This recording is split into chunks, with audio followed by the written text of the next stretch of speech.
दादा जोहार। टॉपिक बड़ी महत्वपूर्ण है और टॉपिक है सीएनटी एक्ट और एसपीटी एक्ट में शादी के बाद जमीन का क्या नियम है, कानून क्या कहता है और महिलाओं का क्या अधिकार है। तो भैया सीएनटी और एसपीटी एक्ट, एक तो जान रहे हैं कि सीएनटी है 1908 का और एसपीटी है 1949 का। ये अंग्रेजों के द्वारा लाया गया कानून था और इसलिए कानून ये था ताकि मूल झारखंड में विवाद का कारण जो बनता था, विद्रोह का जो कारण बनता था, वो जमीन ही मूल इशू था। तो लगा कि मूल इश्यू को ही समाप्त कर दें, आदिवासी की जमीन आदिवासी के पास ही रहे। और आदिवासियों की जमीन को हस्तगत करता था कौन? तो गैर आदिवासी, प्रकृति की गोद में रहने वाले ये भोले भाले आदिवासी जो भी थे, एकदम साधुवाद के चरम रूप थे।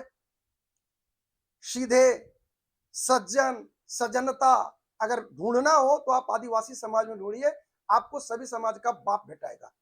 ना दहेज प्रथा मिलेगा, ना बाल विवाह मिलेगा, ना कुछ मिलेगा, ना कुछ मिलेगा। तो अंग्रेजों ने इस चीज को भापा था और उसी के आधार पर आगे की कदम को उठाया था। यहाँ पर 4 तरह का केस आता है। पहला केस, क्या आदिवासी महिला का गैर आदिवासी से शादी होने पर उसकी जमीन स्वतः छीन जाती है? पहला कंडीशन हम क्या बोल रहे हैं कि क्या आदिवासी महिला, कोई आदिवासी महिला है, वो गैर आदिवासी से शादी करती है, मतलब उसका हस्बैंड जो है वो गैर आदिवासी है, तो क्या आदिवासी महिला का जमीन पर से अधिकार छिन जाएगा? एकदम साफ सुथरे शब्दों में जानिए, ऐसा कुछ भी नहीं होगा। हस्बैंड उसका भले गैर आदिवासी हो, लेकिन संपत्ति पर अधिकार महिला का ही बने रहेगा। सीएनटी और एसपीटी एक्ट में ऐसा कोई भी प्रावधान नहीं है कि गैर आदिवासी से विवाह करने पर आदिवासी महिला अपनी जमीन से स्वतः स्वामित्व खो देती है। इस तरह का कोई प्रावधान नहीं है, नहीं है, नहीं है। केस नंबर 1, केस नंबर 1 में क्या कहा कि आदिवासी महिला गैर आदिवासी से शादी की। अब केस नंबर 2 में आइए। केस नंबर 2 में जस्ट रिवर्स हो जाएगा कि क्या गैर आदिवासी पति को पत्नी की भूमि पर अधिकार मिल जाएगा? फिर से समझिएगा, पहला में था कि भाई महिला का संपत्ति पर से अधिकार समाप्त हो जाएगा अगर गैर आदिवासी पति है, तो बोल नहीं। दूसरा कंडीशन क्या आता है कि गैर आदिवासी पति है, महिला आदिवासी है, उसका हस्बैंड गैर आदिवासी है, महिला आदिवासी है, उसका हस्बैंड गैर आदिवासी है, तो क्या सीएनटी और एसपीटी एक्ट के तहत, ठीक है, ये गैर आदिवासी पति को पत्नी की जमीन पर अधिकार हो जाएगा? मतलब पति जमीन पर अधिकार का मालिक बन जाएगा? ये भी साफ सुथरे शब्दों में जानिए, नहीं। मतलब आदिवासी महिला है, हस्बैंड गैर आदिवासी है, तो महिला का संपत्ति पर से अधिकार, जमीन पर से अधिकार नहीं जाएगा। दूसरा, गैर आदिवासी पति को संपत्ति जमीन का स्वामित्व नहीं मिलेगा। विवाह के कारण पति स्वतः आदिवासी भूमि का मालिक नहीं बनता। सीएनटी और एसपीटी एक्ट में इस तरह का कोई प्रावधान नहीं है। अपवाद की परिस्थिति को छोड़ दीजिए। अब हो गया कि ही मर गया, वो मर गया, तब क्या होगा? तो अभी उसके बारे में चर्चा की जरूरत नहीं है। क्या होगा तब, जब अगर पत्नी मर जाए, तब ये भी कंडीशन आता है। पति गैर आदिवासी है, पति गैर आदिवासी है, महिला आदिवासी है, पत्नी मर गई तो फिर उसके जमीन का मालिक कौन होगा? ये सब दक्ष सवाल है, इस पर अलग से वीडियो बना देंगे। अभी स्ट्रेट फॉरवर्ड जो चलिए, जो अंडर लॉ है, कंडीशन को छोड़ के। तीसरा, क्या गैर आदिवासी से शादी करने पर एसटी का दर्जा समाप्त हो जाता है? क्या गैर आदिवासी से कोई आदिवासी महिला शादी करेगी तो एसटी का दर्जा समाप्त हो जाता है? सवाल हमने क्या कहा कि गैर आदिवासी से शादी की, मतलब महिला आदिवासी है, तो क्या दर्जा समाप्त हो जाएगा? बिल्कुल जवाब होगा साफ सुथरे शब्दों में, नहीं। विवाह किसी आदिवासी महिला का अनुसूचित जनजाति का दर्जा समाप्त नहीं होता, लेकिन पति केवल विवाह के आधार पर एसटी नहीं बन जाता। मतलब आदिवासी महिला है तो आदिवासी ही रहेगी, भले उसका हस्बैंड कोई राजपूत हो, भूमियार हो, दबंग जाति का हो, हिंदू समाज से हो, मुस्लिम समाज से, कोई फर्क नहीं पड़ेगा। साथ ही उसके पति को एसटी का दर्जा नहीं मिलेगा। अब आता है कंडीशन 4 कि क्या एसटी का दर्जा कैसे तय होगा? बच्चों के एसटी का दर्जा कैसे होगा, क्योंकि महिला आदिवासी है, उसका हस्बैंड गैर आदिवासी है। तो जान लीजिए यह हर मामले में स्वतः तय नहीं होता, कि ऑटोमेटिक तय नहीं होगा कि बच्चे की माँ आदिवासी है और पिता गैर आदिवासी है, तो बच्चा यह दावा करे कि हमको एसटी का दर्जा मिल जाए, तो ध्यान रखिएगा ये स्वतः तय नहीं होगा।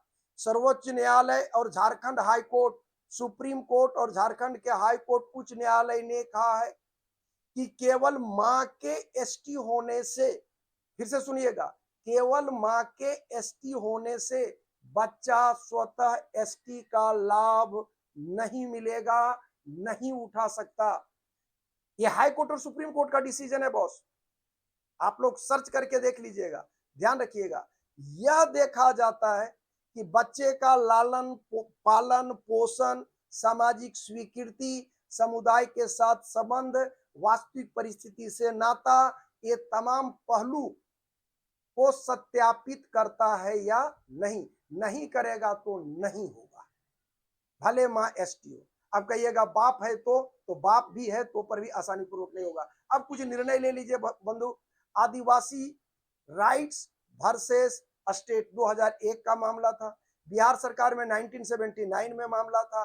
तो न्यायालय ने क्या कहा कि एसटी दर्जा और उससे मिलने वाले लाभ, एसटी का दर्जा और एसटी दर्जा मिलने के कारण उससे मिलने वाला लाभ केवल विवाह के आधार पर नहीं दिया जा सकता। मैंने एसटी है, शादी कर लिया तो आप एसटी हो गए, उसका लाभ आपको एसटी का लाभ नहीं मिल सकता। दूसरा मामला आता है 2007 का, झारखंड हाई कोर्ट 2007। इसमें कहता है कि केवल गैर आदिवासी से विवाह होने से आरक्षण का लाभ स्वतः नहीं मिलेगा। गैर आदिवासी से विवाह होने पर आरक्षण या एसटी का लाभ, अगर एसटी महिला या पुरुष करता है तो बच्चे के संदर्भ में, ठीक है। न्यायालय ने सर्वोच्च न्यायालय के सिद्धांत का मतलब अनुसरण किया और साफ शब्दों में कहा कि विवाह के आधार पर एसटी का लाभ का दावा सही मायने नहीं होगा। मतलब कुल मिलाकर के बंधु एक और केस आता है सुप्रीम कोर्ट का 2022-23 में। इसमें कहता है कि सर्वोच्च न्यायालय ने कहा कि हिंदू सेशन एक्ट 1956 की धारा 2, 1956 की धारा 2, इसमें यह कहा गया कि के कारण सामान्यतः अनुसूचित जनजाति पर यह कानून स्वतः लागू नहीं होता। मतलब बाप अगर जिस जाति का है तो बच्चा भी उसी जाति का होगा। सर्वोच्च न्यायालय में पुनः दोहरा रहा हूं, सर्वोच्च न्यायालय ने कहा कि हिंदू, ठीक है, हिंदू सेशन एक्ट 1956 की धारा 2/2 के कारण सामान्यतः अनुसूचित जनजाति पर यह कानून स्वतः लागू नहीं होता। मतलब बॉस तय मानिए कि आदिवासी हित की रक्षा करने के लिए, अरे वर्तमान सरकार नहीं बॉस, अंग्रेजों ने सीएनटी और एसपीटी एक्ट ने जो कानून बनाया था ना, वाकई दिल से बनाया था। बस जरूरत है जागृति पैदा करने की, समाज में हलचल पैदा करने की। इस एसटी समाज को अपने आप को बैकवर्ड नहीं बॉस, आप लोग बहुत बहुत बहुत आगे हो। सभ्य समाज आपके पांव के धूल के बराबर नहीं है। दहेज प्रथा नहीं, बाल विवाह नहीं, लिंग भेद नहीं, ठीक है। कोई मूर्ति पूजा से मतलब प्रकृति पूजक होना, प्रकृति को अछूनन बनाए रखना, क्या खूबसूरती है बॉस। हर पर्व त्योहार में प्रकृति का आश्रय लेना, ठीक है। हर समाज में, हर धर्म में अपनी कुछ बुराइयां होती है, इसमें भी है। लेकिन अगर तुलना रूप में देखा जाए, एसटी आदिवासी समाज वाकई सभ्य समाज से बहुत आगे है। ध्यान रखिए, शादी से आदिवासी महिला का जमीन स्वतः समाप्त नहीं होता, लास्ट निर्णय। दूसरा आ गया गैर आदिवासी जो है, उस जो पति है उसको स्वतः जमीन के ऊपर अधिकार नहीं मिलता। तीसरा सीएनटी एक्ट और एसपीटी एक्ट का उद्देश्य आदिवासी भूमि को गैर आदिवासी के पास जाने से बचाना है। बात रही बच्चों के अधिकार और एसटी के दर्जा का प्रश्न जहां आता है तो ये तथ्यों पर लागू होता है। इसका निर्णय हाँ या ना के आधार पर नहीं दिया जा सकता। जय हिंद, जोहार झारखंड। अच्छा लगा हो वीडियो बंधु तो फॉलो जरूर कीजिएगा, नहीं लगा हो तो नहीं कीजिएगा।